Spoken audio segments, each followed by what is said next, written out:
Well, hello everybody. My name is Dread. This is Miss Valley Entertainment News. Welcome. We're over here on IGN's YouTube site, and we are checking out their video, Dragon's Dogma 2 Preview. Our thoughts after 10 hours of gameplay. It says here, after a month's worth of content, here Mitchell's own personal impressions based on 10 hours of gameplay of Dragon's Dogma 2 in our full preview.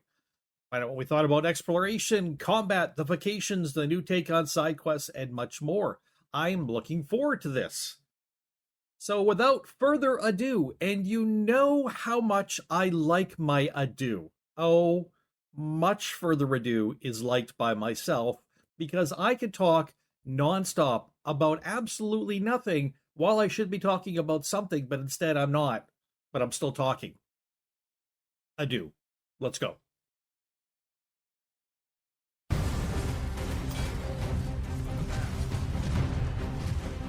Griffin fight? What is that? Oh my gosh. I thought it would be a simple side quest. The owner of an apothecary enlisted my help to find his lost grandson who had been taken by wolves. As I followed the trail, I heard a screeching noise from up above. Lost grandson? Mm-hmm. Here comes the Griffin! Whoa. All of a sudden, I'm in a battle for my life against a Griffin. Powerful landing, it just shakes everything, it's great. It's a monster that's far too strong for my party to handle, but we fight and claw and hold our ground until finally we get it to retreat.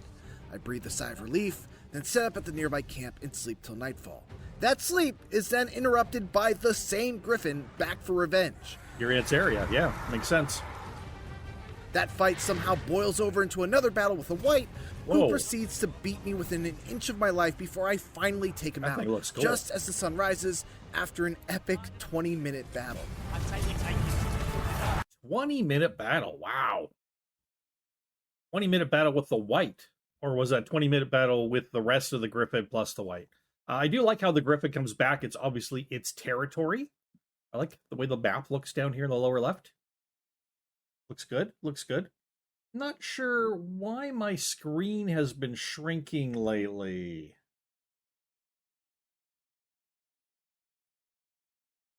Why is it doing that lately?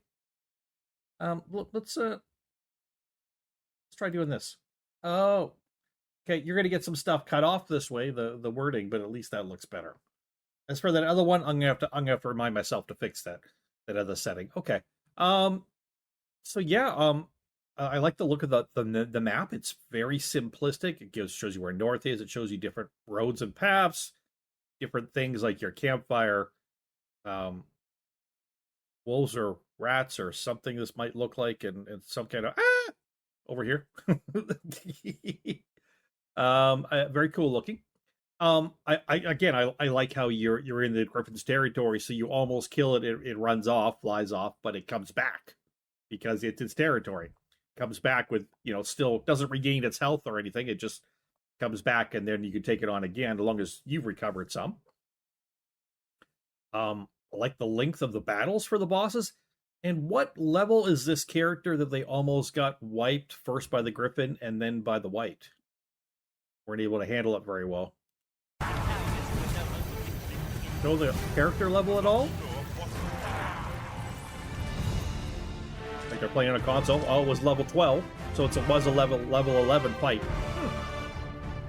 That's interesting. At level 11, you're not really geared up to fight a Griffin. You're not even you're with a full party. You're I'm guessing a full party. You're really not capable of taking on a Griffin, really, not easily. And whites maybe even less so. That's interesting.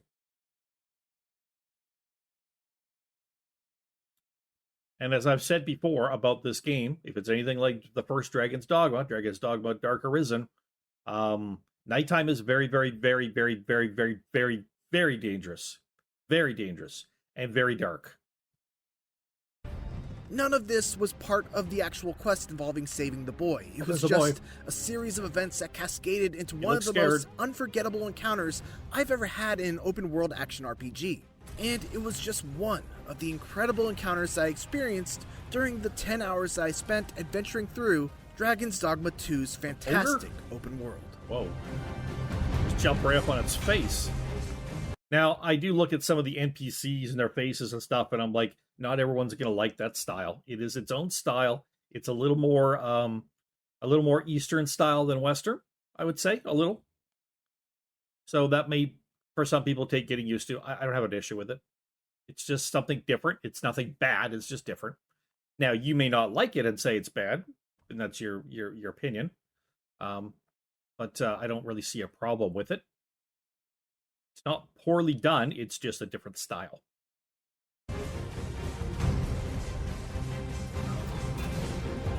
While I didn't get to start from the very beginning, I did get to begin with the creation of my own pawn. Pawns, for those unfamiliar with the first Dragon's Dogma, are AI-controlled companions that gain gear, skills, and experience from your game, and then take all of that with them online where they can be hired by other players to be companions in their own games. They were I'm part not of going that. to spend too much time on either pawns or character creation, especially because we've already made those videos, but what I will say is that pawns are integral to one of my big takeaways, which is that exploration and discovery in Dragon's Dogma 2 feels much more natural than ever before. First and foremost, there are no more quest boards. There are no markers that appear above people's heads letting you know who's got a quest, and any sort of symbols placed on your map to let you know of points of interest are kept to a minimum.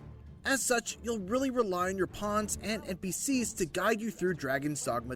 Oh, so talking to NPCs, listening to what they say to figure out where you need to go instead of just looking at a point on the map. That's pretty cool. Or talking to your NPC and be like, hey, talking to your party mate, be like, hey, do you know anything about this area? Kind of deal, maybe. Like, that's kind of cool. It's not holding your hand. It's encouraging you to get out there, investigate stuff, look around, get slaughtered, try it again. That sounds cool. 2's world. NPCs will, more often than not, be the ones to approach you with opportunities for side quests, as opposed to it being the other way around. Say, you wouldn't happen to have seen a pretty stone? You there! Did you see an urchin in a cap? I did. Will also point out objects of interest. Just yonder looks to be a good spot for harvesting ingredients. Boulders that can be destroyed to find a path that leads to treasure. If you need that destroyed, I'm your pawn. Shall I assist? Or, if they already have knowledge of a quest from their owner's game, they will straight up lead you to those quests if you give them the go-ahead. All of this leads to a style of exploration and adventuring that feels very organic and appropriately rewarding, very much in the same way that Elden Ring and the two most recent Zelda games do. So when you're not looking at the faces of the NPCs and stuff, which again are a different style, this style actually reminds me a little bit of Greedfall. Maybe it's just because of the, some of them look like they're wearing ancient French type armor. Maybe that's why I'm thinking it. I don't know, but a lot of this looks like it could be in Greedfall. It's slightly different even now that we're looking at it. Slightly different than Greedfall is. Every game is different, but it reminds me a little bit of that kind of style. Just cool. As alluded to in the intro to this preview, you also never really know what to expect once you set out to pursue a quest lead. The very act of exploring beyond the safety of the city's walls is unpredictable, dangerous, and enticing, which is why it's so exciting. Just running away with you? Over the course of my 10 hours, I got to play with a total of 5 vocations: Fighter, Mage, Warrior, Sorcerer, and Trickster, which you can watch a whole other video all about. Unlike the first game, which had you unlocking advanced vocations simply by leveling up the base ones, the 2 advanced vocations were actually unlocked via a quest. After visiting the Vocation Guild, I was given a quest to retrieve a greatsword and an archstaff, and after doing so, I unlocked both the Warrior and Sorcerer vocations. I don't know if all of them will be unlocked this way, and I didn't get a chance to unlock any of the hybrid ones, like Mystic Spearhand or Magic Archer, but I definitely like the idea of not having to grind vocations in order to unlock others. My personal favorite of the vocations I got to try was by far the Warrior, who maintains the fantasy of being the great sword-wielding badass that brings giant beasts to their knees with just one charged strike, but also adds a few more tricks to their repertoire. It's really weird. The more I'm watching this, the more it actually is reminding me of Greedfall. Just the looks of it. It's very interesting. I never really caught on to that before. Obviously, this looks very much like the original Dragon's Dogma 2, just much clearer, crisper, and better. But yeah, it is. It's reminding me a little bit of Greedfall. It's very interesting. I'm sure maybe Greedfall got some of their inspiration for the way they did things from the original Dragon's Dogma. Maybe that's why. I don't know. Director Hideaki Itsuno heard feedback that the warrior didn't feel like a super viable vocation in the first game, and thus worked hard to give them some new elements to bring out their strengths. For starters, we've jacked up the warrior's offense and destructive power, to the point where it's unfair. In exchange, its abilities take a little longer to execute. This makes the vocation somewhat difficult to use, but that's where the tackle comes into play. Tackle? If you're attacked, you can use the tackle to cause an enemy to be stunned instead of being stunned yourself, making it easier to get into the vocation. The tackle he's referring to is a new ability called Barge that allows the warrior to execute a quick shoulder bash, even while they're charging an attack, to interrupt and potentially stun any enemy that's trying to stuff their attack. The vocation, after all, is built around being able to charge up massively powerful attacks that deal humongous damage, so this small change goes a long way in making it a little easier to get those big shots off.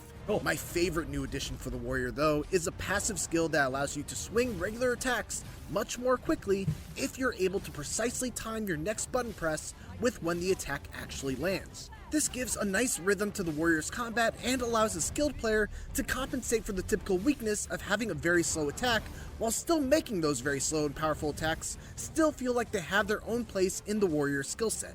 Also, if you're like me and enjoy the feeling of leaping off cliffs and slamming your weapon down on a monster's head, this is the vocation for you. That looks cool.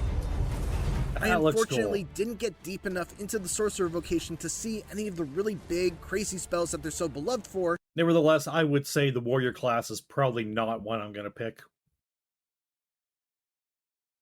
I'm interested whether or not the bash and those kind of things are things that a pawn can do as well, hopefully. So if you got a pawn who's a warrior, hopefully they're able to do that as well. I would imagine so. But what I really enjoyed about the sorcerer was the addition of a unique skill called Galvanize. This allows you to go into a stance that recovers your stamina extremely quickly, which is especially useful for the sorcerer due to the fact that their spells take so long to cast. To shorten those spells, you need to use a skill called Quick Spell, which allows you to spend stamina to reduce a spell's cast time. All of this leads to a careful balance of preparing to cast a powerful spell, using Quick Spell to shorten its cast time, and then making note of whether you have enough stamina to cast another spell, or whether you have to break away and use Galvanize to get your stamina back up. So looking to, yeah.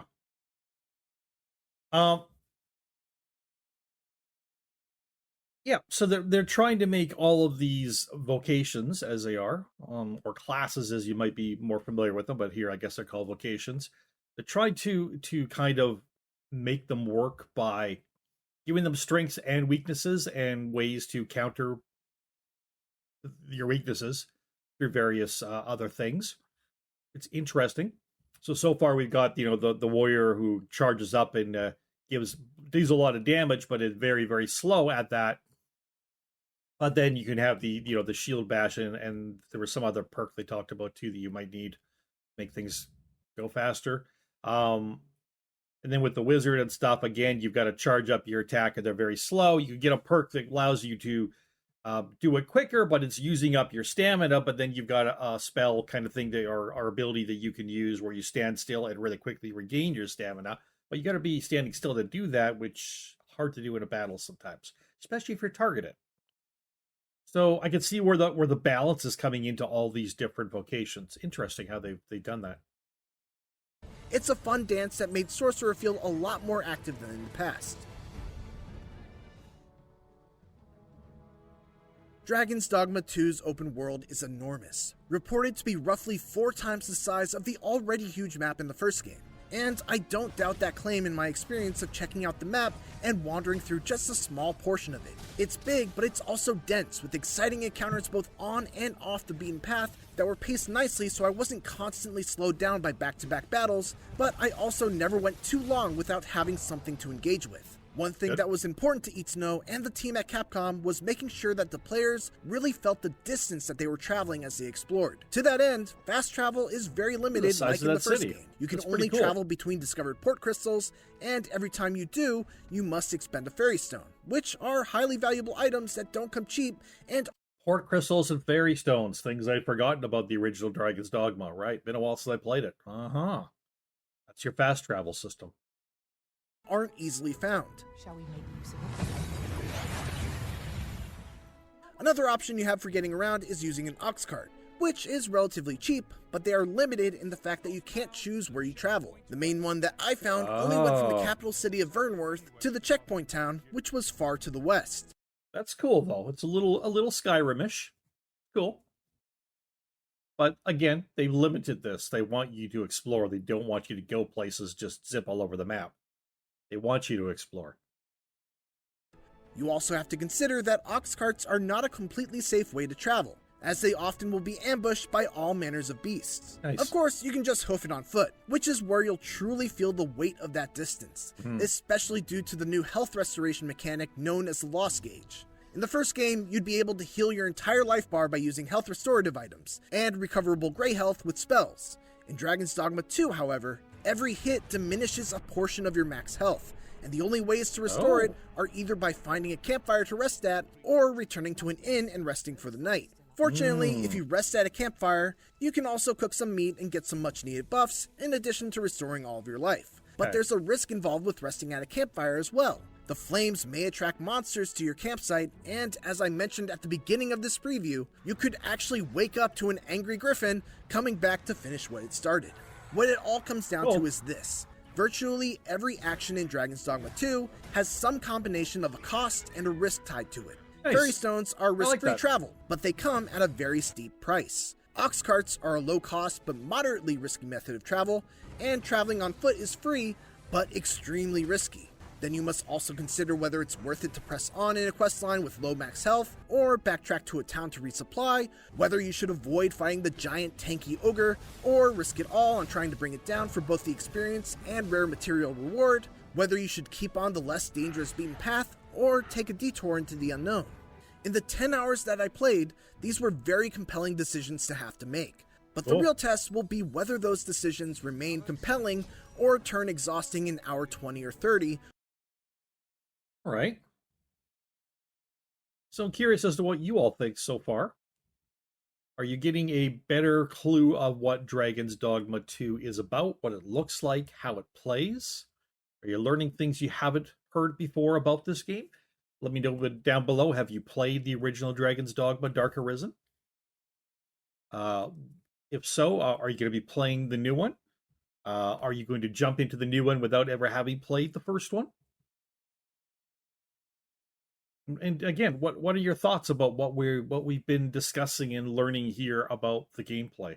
There's a lot of info here, a lot of good info here. When the map has expanded dramatically, and you still have quests remaining to complete in a town that you're super far away from. Hypotheticals aside though, I love just about every moment that I spent playing Dragon's Dogma 2 during this preview window. It doubles down on everything that I loved from the first game, makes some smart improvements to the way quests are handled and how you explore its giant world, and the little taste that I got of the vocations is a tantalizing reminder of why Dragon's Dogma is one of the best in the genre when it comes to delivering on the various power fantasies tied to the classic RPG archetypes. Even after all I played, I still feel like I just scratched the surface on what Capcom has in store for players when Dragon's Dogma 2 releases on March 22nd. Yeah. March 22nd. I'm gonna have to make sure we've got cleared off enough space on my hard drive to install that one that very day and jump into it very quickly afterwards, depending what day of the week it is and what else I've got going on in life. But I'll be looking forward to playing this. I will be playing this on my Mist Valley Gaming channel, and I look forward to you joining me there if you're interested. I certainly look forward to hearing from all of you on this channel, my other channels, and wherever else, Discord, all that other stuff, from all the people who are enjoying playing this game. I think it's going to be very, very good. I don't want to get hopes up too high. I mean, I think it's going to be very good. Could it be part of the Game of the Year discussion at the end of this year? It could be. We'll see. We'd have no idea what else is coming out, how people are going to feel about this, how people are going to feel about other games.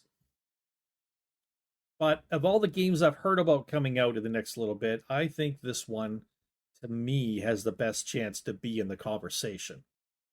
Not saying the best chance to win, but the best chance to be in the conversation.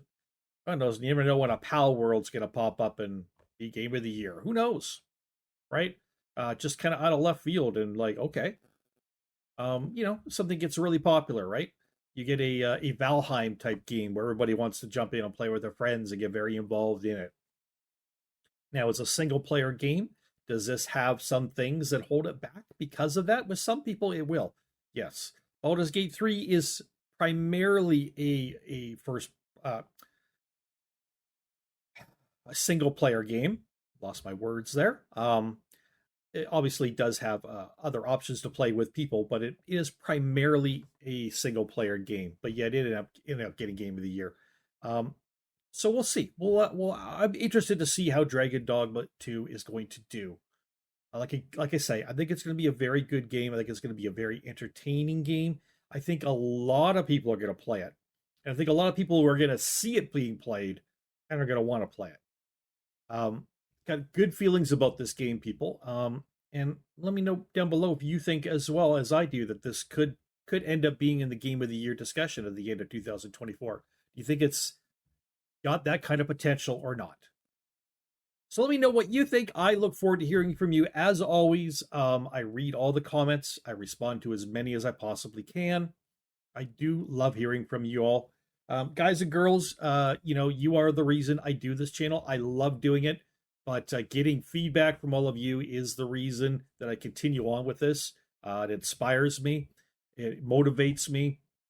I love having a good back and forth. I love having people support me and say thank you for doing what you do. Like, that really means a lot to me. So thank you for doing that.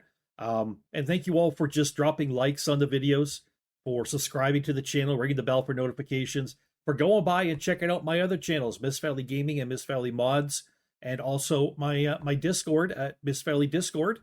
And hey, I got my Twitch channel as well, Miss Valley Gaming 01.